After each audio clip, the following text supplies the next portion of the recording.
नमस्कार। आप देख रहे हैं केकेएन लाइव और मैं हूं कौशलेंद्र झा। खबरों की खबर और लीक से हटकर खबर के इस सेगमेंट में आपका स्वागत है। रिपोर्ट अच्छी लगे तो इसे शेयर कर सकते हैं। भारत सरकार ने अनुच्छेद 370 को भले खत्म कर दिया, पर अभी भी कई राज्यों में अनुच्छेद 371 लागू है। दरअसल अनुच्छेद 370 और 371 के तहत राज्यों को विशेष अधिकार देने का प्रावधान है। अनुच्छेद 370 के तहत यह विशेष अधिकार जम्मू कश्मीर को दिया गया था, हालांकि इसके अधिकांश प्रावधानों को अब रद्द कर दिया गया है। दूसरी ओर अनुच्छेद 371 के तहत महाराष्ट्र, गुजरात, नागालैंड, असम, मणिपुर, आंध्र प्रदेश, सिक्किम, मिजोरम, अरुणाचल प्रदेश, गोवा और कर्नाटक राज्य के लिए कुछ विशेष प्रावधान किया गया है। क्या है विशेष प्रावधान? आइए एक एक करके आज इसको समझने की कोशिश करते हैं। आपको याद होगा, पिछले दिनों भारत सरकार ने जम्मू कश्मीर को दिए गए विशेष दर्जे को खत्म कर दिया है। बावजूद इसके आज भी भारत के कई राज्यों के लिए विशेष अधिकार का प्रावधान मौजूद है। कहते हैं कि भारत विविधताओं का देश है। यहाँ कई राज्यों की अलग अलग सांस्कृतिक पहचान है। इन्हीं सांस्कृतिक मूल्यों की संवर्धन के लिए अनुच्छेद 371 का प्रावधान किया गया है। यह संविधान के भाग 21 में वर्णित है।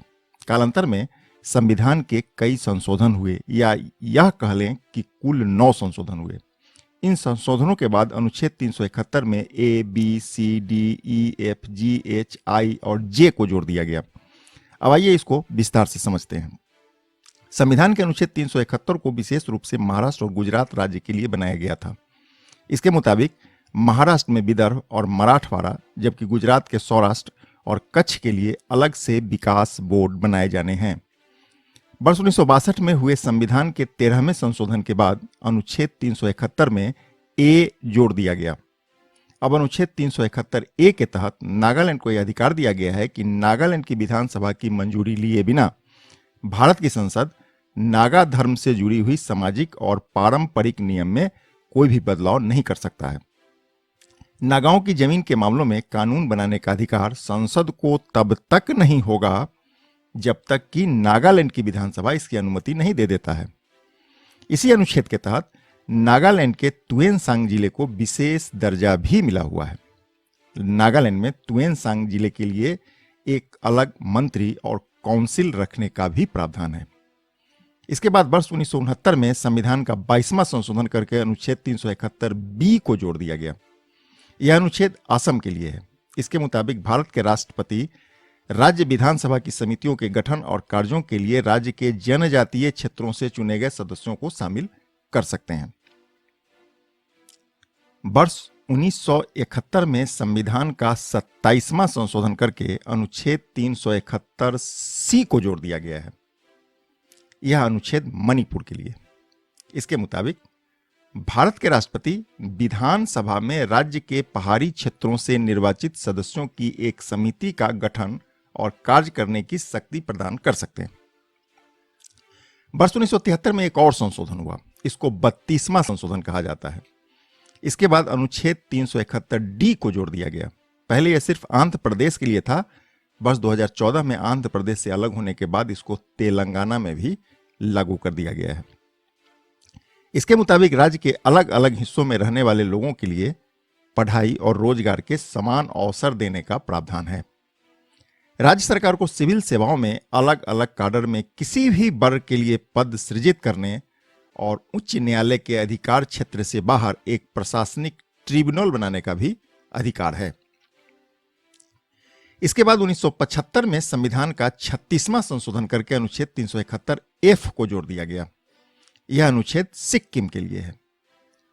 इसके तहत सिक्किम में विधानसभा की स्थापना करना, सिक्किम को एक संसदीय क्षेत्र बनाना, सिक्किम विधानसभा के सदस्यों को अपने प्रतिनिधि चुनने का अधिकार भी इसके तहत उसको प्राप्त हो जाता है। बता दें कि सिक्किम में भारत के सभी कानून लागू होता है। राज्य को विशेष अधिकार देने के लिए संविधान संशोधन का यह सिलसिला आगे भी जारी रहा। वर्ष 1986 में संविधान का 53वां संशोधन करके अनुच्छेद 371 जी को जोड़ दिया गया। यह मिजोरम के लिए है। इस कानून के मुताबिक भारत की संसद मिजोरम की विधानसभा की मंजूरी लिए बिना मिजो समुदाय से जुड़े रीति रिवाज, उनके प्रशासनिक और न्याय के तरीका और जमीन से जुड़े मसलों पर कानून नहीं बना सकेगी। इन सब पर कानून बनाने के लिए राज्य विधानसभा से मंजूरी लेना अनिवार्य कर दिया गया है। इसके एक साल बाद वर्ष 1986 में संविधान का 55वां संशोधन करके अनुच्छेद 371 जोड़ दिया गया।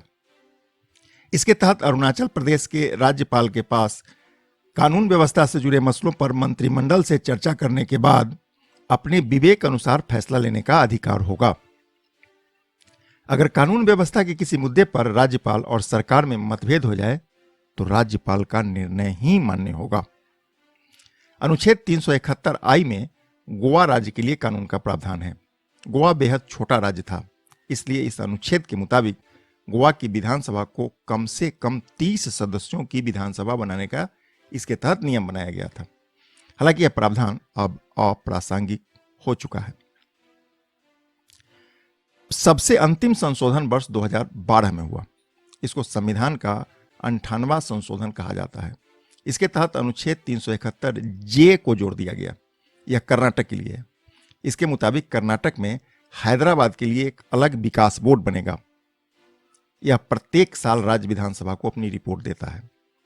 यहां बताना जरूरी है कि अनुच्छेद 371 के अंतर्गत बनाए गए कुछ नियम समय के साथ अब अप्रासंगिक भी हो चुके हैं, लेकिन उत्तर पूर्व के राज्यों में पारंपरिक रीति रिवाजों के लिए बनाए गए नियम आज भी प्रभावी हैं। यानी भारत दुनिया का शायद इकलौता देश है जहां अलग अलग राज्यों के लिए अलग अलग कानून हैं। एक बात और जो बताना जरूरी है वह ये कि हालिया वर्षों में केंद्र की सरकार ने जो नागरिकता कानून बनाए हैं, उत्तर पूर्व के कुछ राज्य संविधान के इसी अनुच्छेद यानी 371 का हवाला देकर अपना विरोध दर्ज करा रहे हैं। राज्यों के द्वारा की जा रही विरोध से आप सहमत हो सकते हैं, सहमत नहीं भी हो सकते हैं, पर यह कड़वी सच्चाई है और इससे आप मुंह नहीं मोड़ सकते हैं।